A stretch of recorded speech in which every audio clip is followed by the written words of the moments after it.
A defensive masterclass and an overtime thriller leave us wondering what's next for Virginia Tech men's and women's hoops. And what will the ACC as a whole look like come tournament time?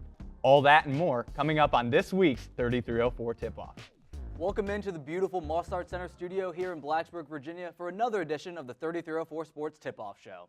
I'm Miles Jordan alongside Riley Klaus, and it's great to share the desk with you today. Yeah, it's going to be fun. We've had a little bit of cold weather this week, but getting right back, and there's so much sports action going on. It's going to be a blast. Yeah, you can say that again. The weather's been a little bad here in Blacksburg, but there's been a lot of action on the hardwood this latest week for Virginia Tech. And we get to start on the men's hoop side, where last week in the latest edition of the Commonwealth Clash took place in Castle Coliseum, and the second half was quite entertaining. Tech trailed by 6 in the second half, and Isaac McNeely for UVA comes off the screen and puts the Hoos up 9.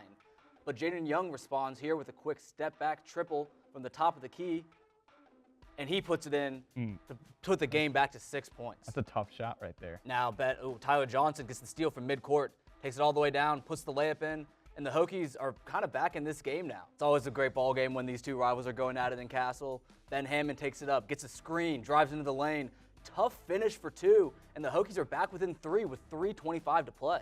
Yeah, 1 bucket separation after all that was the beginning. The Hokies really made it a run at this point in the second half. The little guys just getting it done out there. Now UVA is looking for a little bit of a comeback here, swings it around the top of the key. Tech's looking to play some good defense, but it's just not enough to stop Isaac McNeely, who buries another triple, puts UVA back up by 5.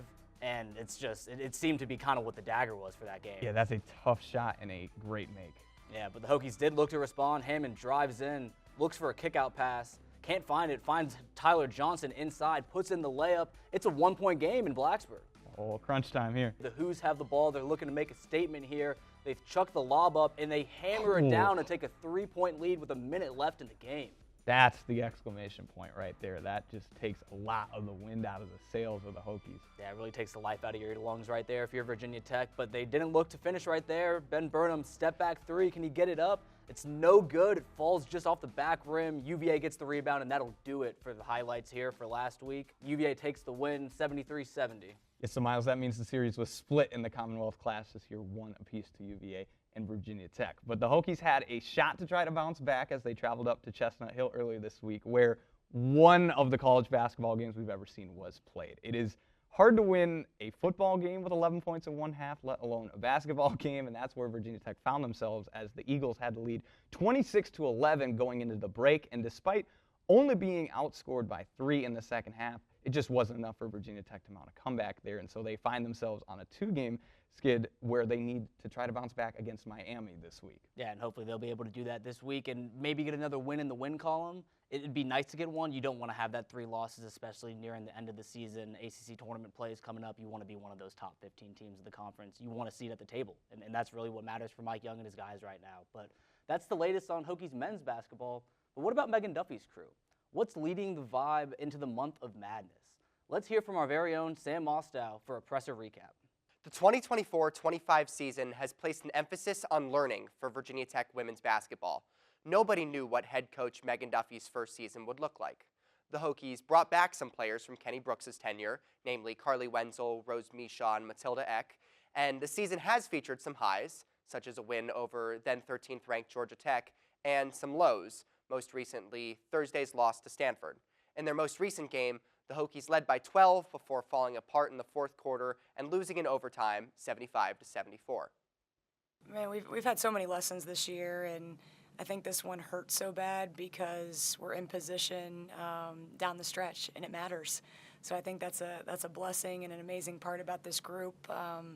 In our first season, and we've talked about just staying in the process and day by day growing together. Obviously, this is a disappointing loss.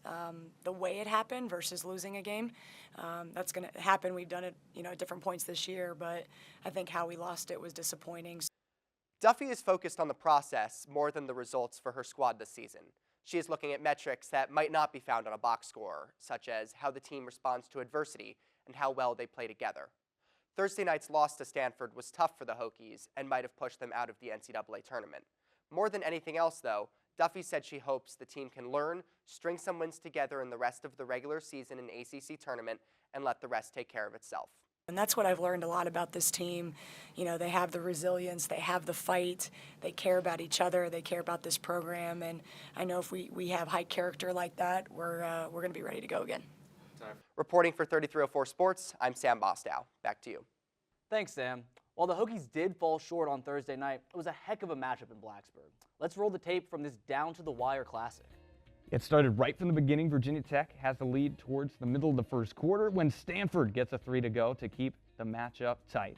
End of the first quarter, Matilda Eck gets a 3 from downtown. Virginia Tech still having the lead early in the first, when in the second quarter it's all of a sudden a 5-point ball game. Matilda Eck does get the reverse layup to go to give the Hokies a 7-point lead going towards the break. But as we enter the fourth quarter, 5-point lead for Virginia Tech. Rose Misha makes it 7 plus the and 1.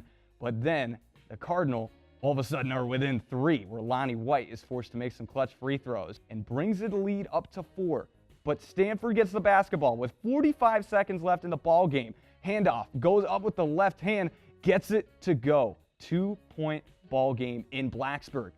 And what does Stanford do? They get the ball again, almost run an identical play and get the same result, and it's tied with 27 seconds left. With 20 seconds left on the clock, the Hokies have a chance with the basketball, but Carly Wenzel is called for a foul, which gives Stanford another shot to try to steal this win away. But they weren't able to do it in regulation, meaning extra basketball in Castle Coliseum. Stanford gets the first bucket in overtime to make it 65-63 before Virginia Tech gets the basketball on the other end. Handoff to Misha, who goes up and gets it through to give the Hokies the lead again by 1 in extra basketball. Stanford on the other end, looking for a triple, will go from the left corner and got it as the Cardinal retake the lead with under a minute to go in extra. Virginia Tech had one last opportunity. Rose Misha loses the basketball, and that would pretty much all but do it. As in the end, the Hokies would have one last shot with 4 points trailing. Matilda Eck gets a 3 from the left wing, but that makes the score 75-74. Not quite enough for Virginia Tech to come away with the victory. So that game, Miles, felt like perhaps a bit of a bubble burster for their chances of making the NCAA tournament as perhaps just a berth on its own without winning the conference tournament. Yeah, you talk about it. There's been a few games as of late. The 6-point loss against Syracuse, which looked like a must-win game for the Hokies. They fell in that one. Lost to UNC, who was ranked at 13, which is a respectable loss. But now you lose to Stanford in overtime, a team that you're expected to beat, a team that you should be beating. And granted, Chloe Cardi had 30 points, which is completely unheard of from her team. But outside of that, that's a team that you need to beat in a game that you need to win if you're looking to get into the NCAA tournament. They were on the bubble, kind of pushed themselves a little bit out, and we'll see how they kind of respond to this. Yeah, because that is a tough one. But the silver lining for not just Virginia Tech, but any team on the bubble on the outside looking in is the chance to compete for the conference tournament title to earn a ticket to the NCAA tournament. Last year, we saw the 10th seed NC State not just win 5 games in 5 days to earn an ACC title, but make it NCAA tournament noise as well. So who's looking to make some noise this postseason in the ACC? Let's turn to Taylor Brettel, who looks at some of the favorites to be a surprise pick. With March approaching, eyes will be set on March Madness. But pump the brakes. Before March Madness, for the ACC's sake, you have to get through the ACC tournament. Now, the ACC tournament is not like before. With SMU, California, and Stanford joining the conference, not everyone has a spot in the tournament this year. 3 teams will miss out, to be exact. Looking at the history of the ACC tournament, starting with the women's side, certain teams stand out that have never won before, but most notably Florida State. Florida State currently sits at 21-6 overall and 11-4 in the ACC, good enough for 5th in the conference. Could this be the year? Well, let's look into it. The Seminoles squad is led by head coach Brooke Wyckoff that last year in the ACC tournament entered as a 6th seed. They advanced all the way to the semifinals after defeating the Wake Forest Demon Deacons, followed by upsetting the number 3 seeded Syracuse Orange before they fell to the NC State Wolfpack in the semifinals. What stands out about the Seminole squad, though, is the key returning players, including junior guard Tanaya Latson. Latson isn't just the face of the Seminoles team, but arguably the face of ACC women's basketball as she leads the conference with 26.2 points per game. As a team, Florida State averages the 2nd most points in the ACC, trailing Notre Dame, who's not just number 1 in the ACC, but number 1 in the country, trailing them by just 0.1 points. Looking on the men's side of things, Clemson sits similar to Florida State.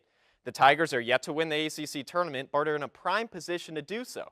They sit ranked 18th in the country and 13-2 in the ACC, including a win over the Duke Blue Devils, who's first in the ACC and third in the country. What has led Clemson to the driver's seat is their lights-out three-point shooting, leading the ACC with a 38.5% from beyond the arc.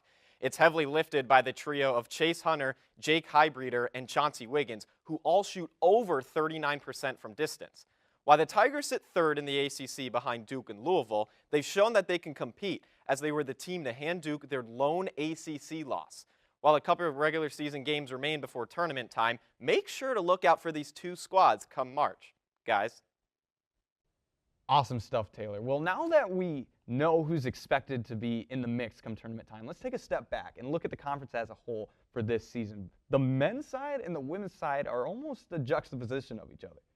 Yeah, they're drastically different. Right now on the men's side, we really only have Duke. That's the one team right now for the men. It's Duke and Clemson. Duke's only loss comes to the Tigers this year. So those are really two of the top powerhouses, the top two dogs in the men's ACC conference right now. Louisville's trailing a little bit behind, but when it comes to ACC tournament play and then especially NCAA tournament play, really expecting to see the Blue Devils and the Tigers in there. We'll see if the Cardinals can maybe kind of get a seat at the table, but it kind of just depends on how the ACC tournament goes. Now, on the women's side, as you mentioned, it's the complete opposite. It's powerhouse on top of powerhouse. You've got Notre Dame, you've got NC State, UNC, Louisville, Florida State, Duke, and Cal. They all have 10-plus conference wins. 6 out of 7 of them have 20-plus overall wins. So really, it's the women's basketball in the ACC right now. This is the place to be. This is the place where you want to win games. These are the teams that you want to beat.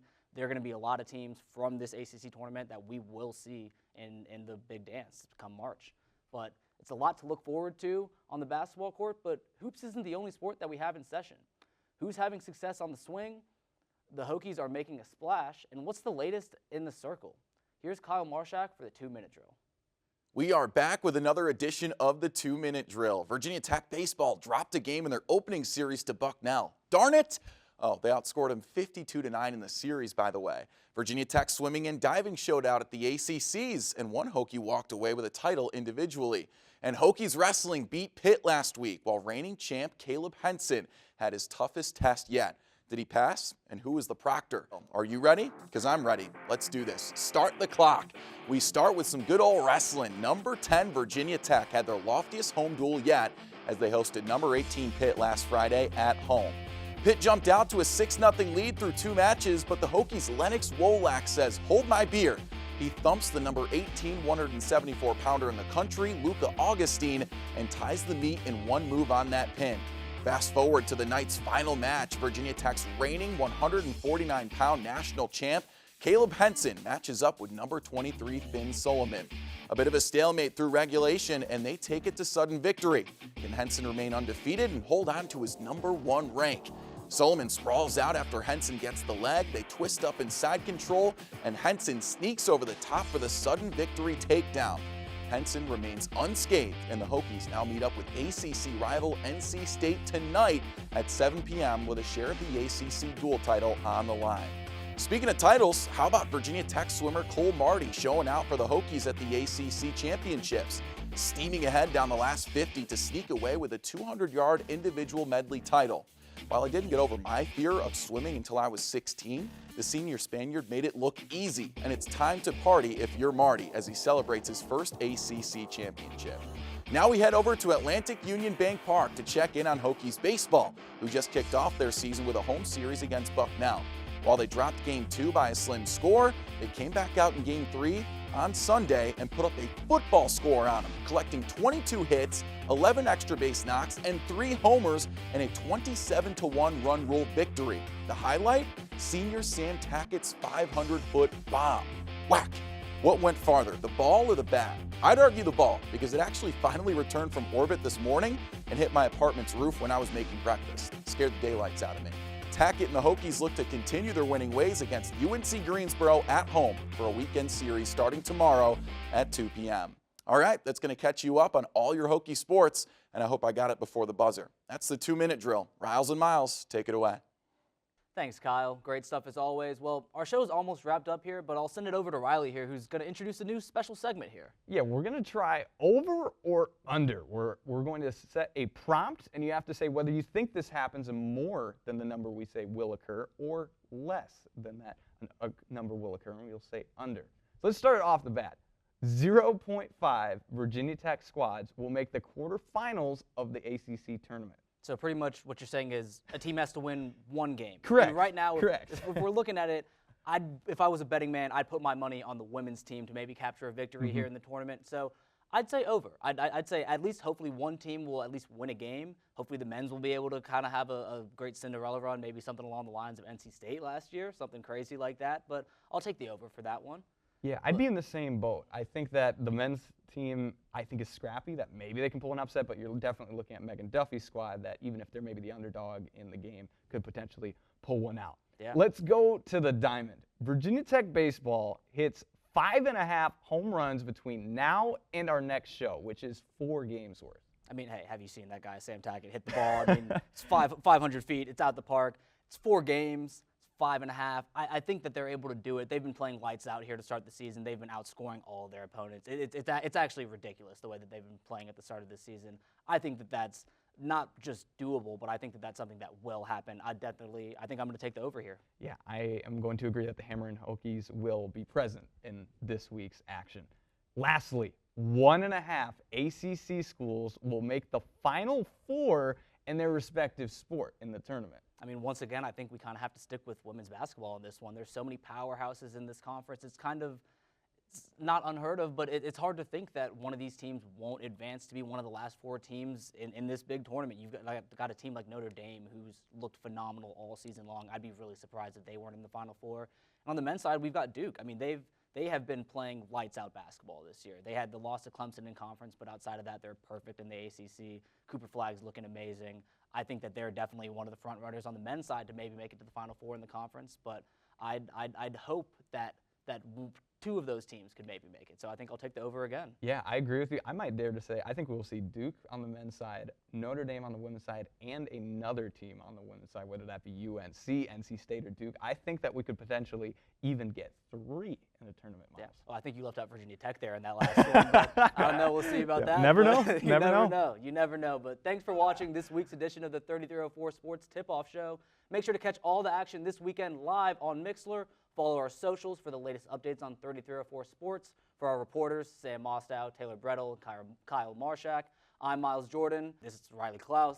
And saying so long, and come back next week for another edition of the 3304 Sports Tip-Off Show.